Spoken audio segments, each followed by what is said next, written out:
চুল যখন ড্যামেজ হয়ে যায় তখনই চুল পড়া শুরু করে দেয়। আজকে আমি আপনাদের সাথে শেয়ার করব আমার একটা হেয়ার টিপস। এই হেয়ার প্যাকটা যদি আপনি ব্যবহার করেন তাহলে চুল পড়া বন্ধ হবে, চুল সিল্কি হবে, চুল অনেক ঘন হবে আর অনেক মজবুত হবে। এখানে আমি 2টি কলা নিয়েছি, আমি কলার চোখলা ছুলে নেব। আর আমার চুলের অনুযায়ী 2টি কলাই যথেষ্ট। আপনাদের যদি চুল বড় থাকে তাহলে 2টে 3টা 4টা এভাবে করে নিতে পারেন। এরপর নিয়ে নেব একটা ডিম। নতুন চুল গজাতে সাহায্য করে ডিম। চুলকে মজবুত ও বৃদ্ধি করার জন্য কিন্তু ডিম অনেক উপকার। তো প্যাকের মধ্যে কিন্তু ডিম অবশ্যই জরুরি। এরপর আমি এখানে দিয়ে দিচ্ছি ভাত। ভাতে যে কি পরিমাণ প্রোটিন আছে এটা বলে বোঝাতে পারবো না। ভাত কিন্তু চুলকে অনেক পরিমাণ সিল্কি করে আর চুলের গোড়াটাও মজবুত করে। তো এরপর দিয়ে দিচ্ছি এখানে আমি কফি। এই কফিটার সাথে কিন্তু একদমই কোনো চিনি বা দুধ মিশানো নেই, জাস্ট খালি এটা কফি। তো আপনি যদি এই প্যাকে কফি ব্যবহার করেন তাহলে কিন্তু অবশ্যই চিনি ছাড়া আর দুধ ছাড়া কফি ব্যবহার করতে হবে।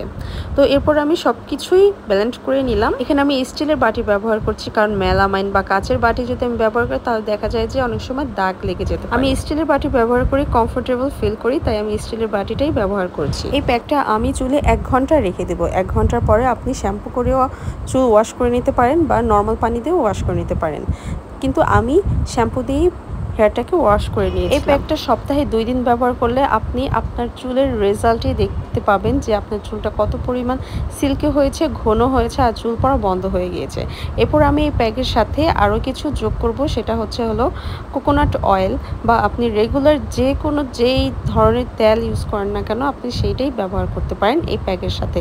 এখানে আমি প্যারাশুট অয়েলটা নিয়েছি, আর আমি অনেক আগে থেকে প্যারাশুট অয়েল ব্যবহার করি, কারণ এটা আমার খুবই চুলে শ্যুট করে আর আমার খুবই একটা ফেভারিট অয়েল। এরপর আমি এখানে লাভসের অলিভ অয়েলটা ব্যবহার করছি। অলিভ অয়েল কিন্তু অবশ্যই দেওয়া লাগবে, কারণ অলিভ অয়েল কিন্তু চুলকে খুবই সফট করে। কোকোনাট অয়েলের তুলনায় কিন্তু অলিভ অয়েলটা আমি কম দিয়েছি। এরপর আমি এখানে ব্যবহার করব মধু। মধু কিন্তু চুলের আগা ফাটা বন্ধ করে। যারা অনেক কালার করে হেয়ারে বা চুলের আগা ফেটে গেছে, কোনো ময়শ্চারাইজার নাই, তারা কিন্তু অবশ্যই হেয়ারে মধুটা ব্যবহার করবেন। সো মধুটা ব্যবহার করলে কিন্তু আপনার হেয়ারে ন্যাচারাল একটা ময়শ্চারাইজার চলে আসবে।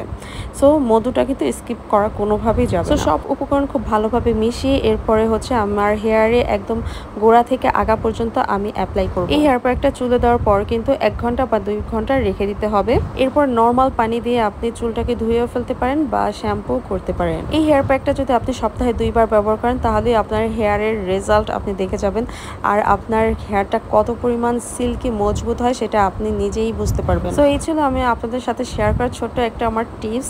সবাই ভালো থাকবেন, সুস্থ থাকবেন।